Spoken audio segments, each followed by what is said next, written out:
Dudes and dudettes, hello and welcome to another video.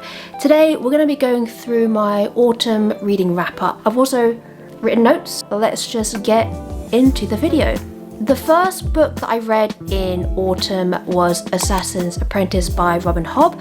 I gave this a 4 out of 5 stars, and if you're not aware, this is a high fantasy, classic fantasy kind of setting. It's a bit like a medieval kind of setting as well, and it's part of the Farseer trilogy. It's also part of this massive series of books that Robin Hobb has created called the Realm of the Elderlings, and I really enjoyed this one. This is the first book in the trilogy obviously, and I really enjoyed it. I thought it was really good. I really like the characters. It does start off a little bit slow, but I actually quite like that because it kind of gives you the time to understand the world and doesn't rush you into it. It doesn't rush you with like throwing loads of details at you and different character names and things like that. So it really builds it up in a really nice pace. I'm very excited to have started the trilogy, and also I'm really excited to read all the other series as well. I will say though, I've written notes, but I will say that the main character Fitz, he does go through a bit of abuse in the first book. You see him kind of going through a bit of, not a bit of, but he goes through like psychological abuse, physical as well, like getting hit and things like that. So those are a few of the things that you might want to look out for if you do decide to read this book. Some things to keep in mind. The next book that I read is Emily Wilde's Encyclopedia of Fairies. This is by Heather Fawcett, I believe, and it's a cozy mystery fantasy with a side of romance, and I really enjoyed this book. I gave it a 4-star rating, and it's following Emily Wilde.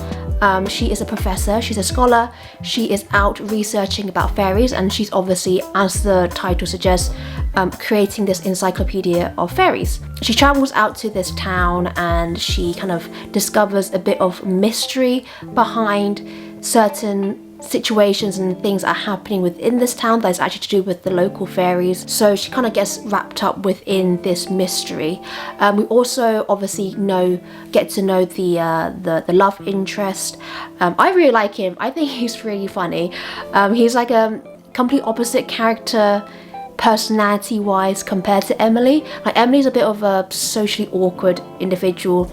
She knows a lot about fairies, but she doesn't really know much about reading people and understanding other people, and she doesn't really like being around other people either.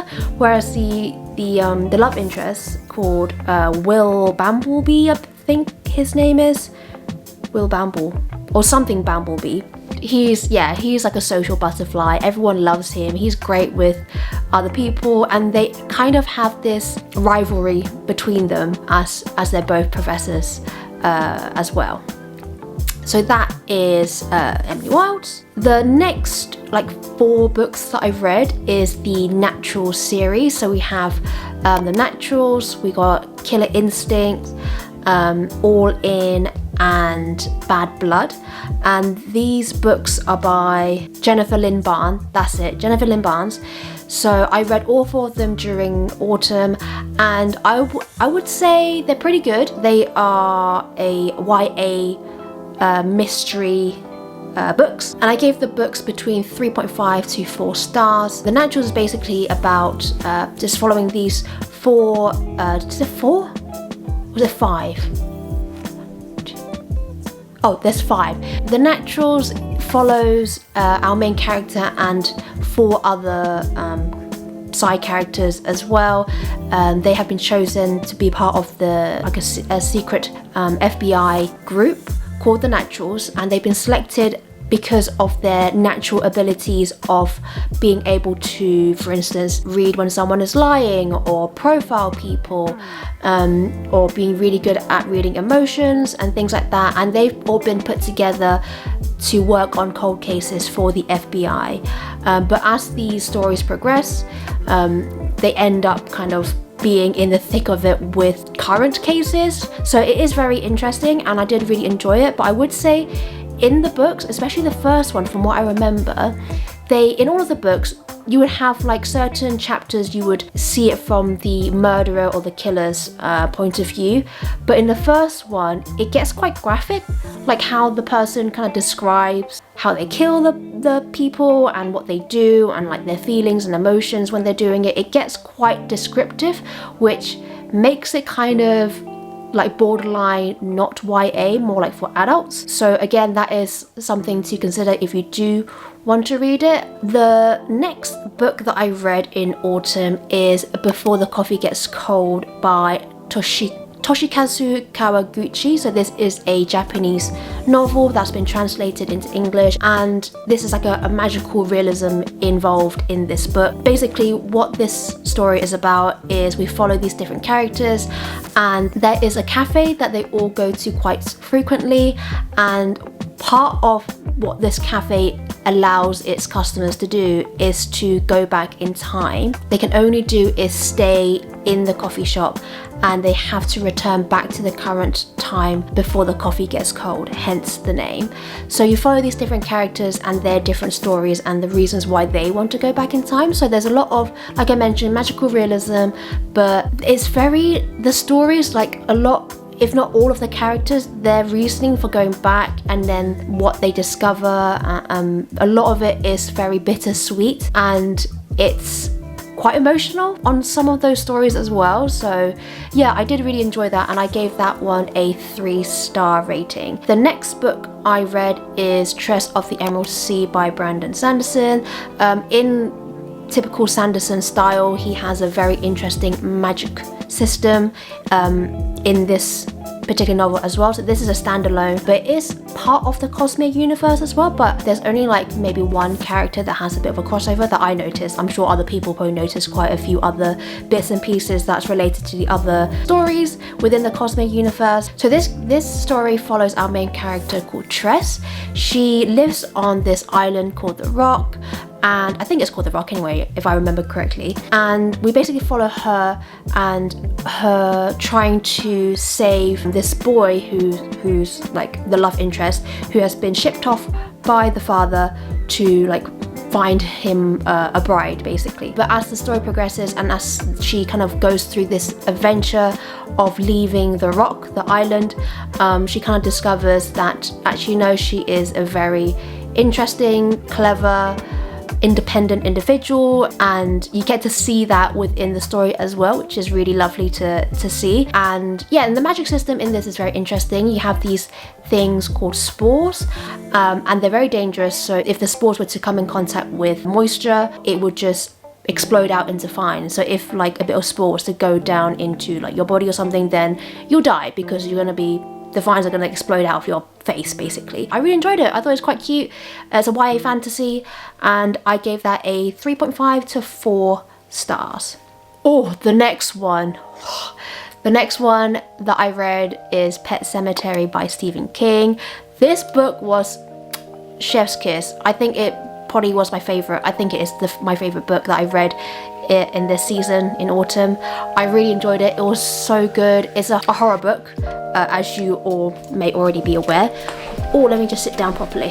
So it's a horror book, it's a horror novel, and in this book we basically follow the Creed family who has moved into this new house in this new neighborhood, and they meet like different neighbors and stuff, and one of his neighbors kind of tells them about this cemetery that is very close by, because they live by a very busy road where a lot of trucks and things go by.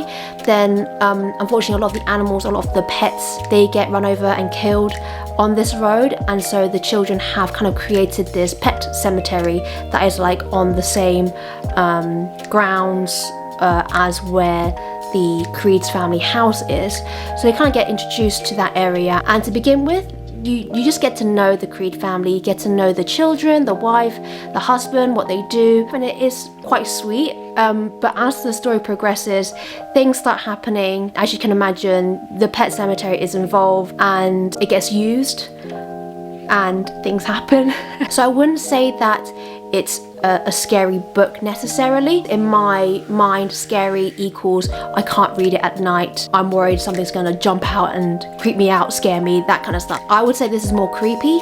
It's more of the more you think about it, the more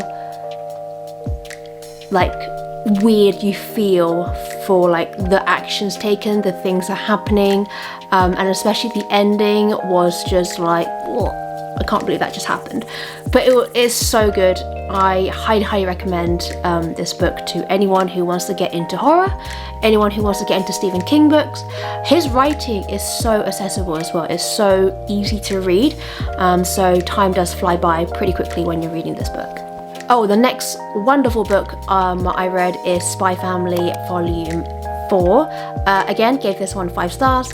This is a manga, and I can't really go too much into it, I suppose, because we're already, I'm already in the 4th volume of this.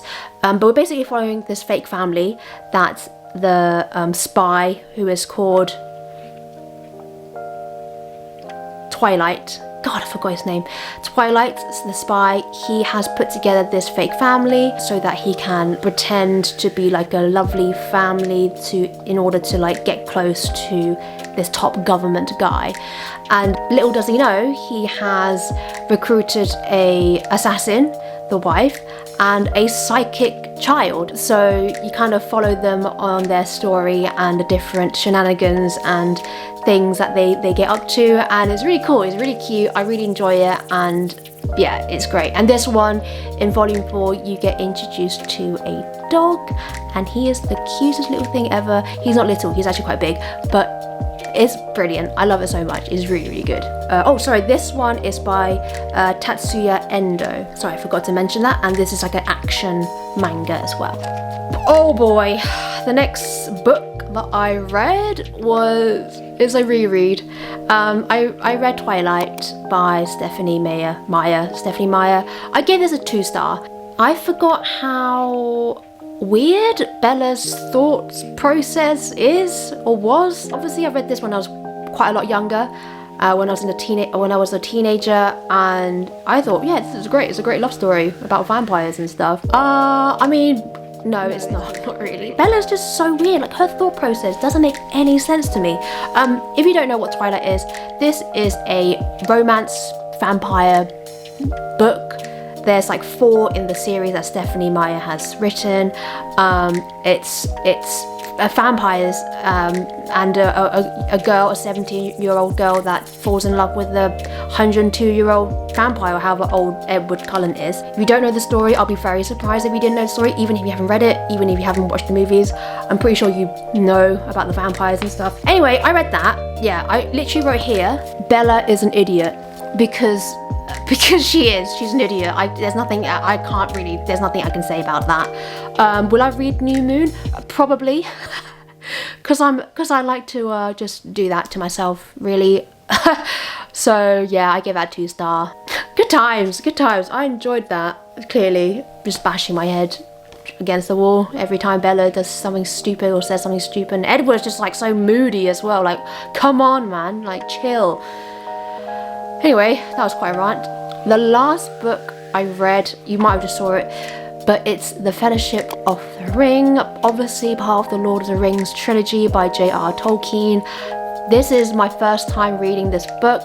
I'm so happy that I have read it, because I can't believe I haven't read it before now, but I read it now and I gave it a 4.5 stars. I thought it was so good.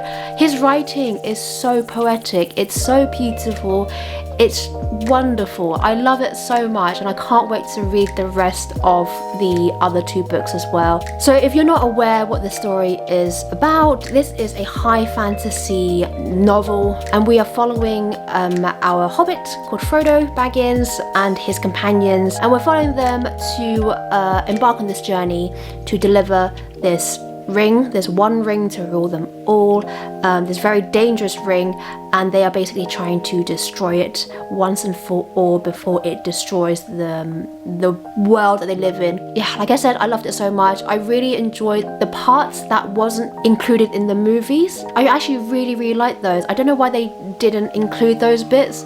For instance, like the first part with the when they're still in the Shire, but they're starting their journey and they're meeting different characters. Tom Bombadil, I love that character. He's so cool. I really liked him. I don't know why they didn't include him in the movie. They really should have. I am really looking forward to reading the rest of the trilogy as well. Oh, one more thing I wanted to mention about The Lord of the Rings. Andy Serkis is the narrator of the audiobooks. He is obviously Gollum in the movies, and that audiobook is absolutely amazing. If you've not listened to it before, I really highly recommend you listen to him perform this. Like, his narration is just amazing. He's quite slow, he takes his time with it. You can tell he's an actor. Obviously he's an actor, but you can really tell he's very into the story, and he really wants to emphasize how the characters are feeling, what they are thinking, and those kind of emotions. And he is amazing at narrating the books, or at least the first book that I've listened to. So highly recommend listening to the audiobook as well. So that's it. That is the end of this video. Thank you so much for watching. I hope you have enjoyed it.